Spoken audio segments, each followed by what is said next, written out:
And we have an emotion with every single thought that we have.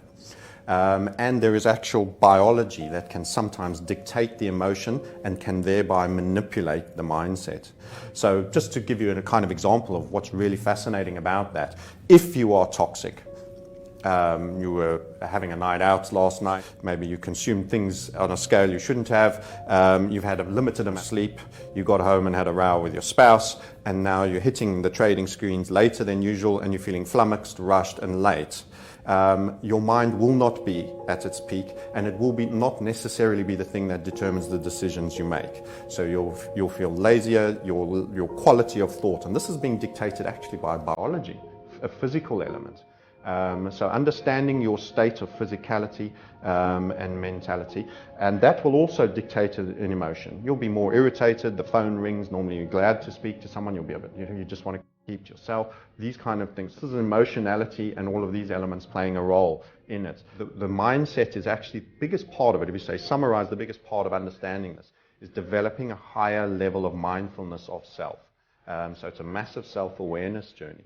So you become physically more tense in your shoulder blades, you're fastidious, you're feeling rushed, and you're breathing into just the top third of your lungs, you are already in what is known as sort of the fight or flight response. What was good from saving you from the saber tiger outside your cave some 3,000-5,000 years ago is not good for a rational, calm, mental assessment game in trading. And your mind can't differentiate between the stress provoked by an adverse P&L movement versus the saber-toothed tiger. Its responses are normally the same.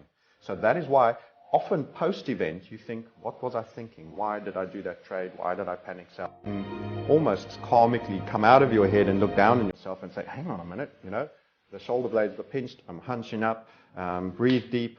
And breath is one of the first things that relieves you. And this is why you find it in yoga, you find it in meditation. It's suddenly you let go. There's always time. Rarely now that moment that requires a panic response. There's always more time than you give yourself.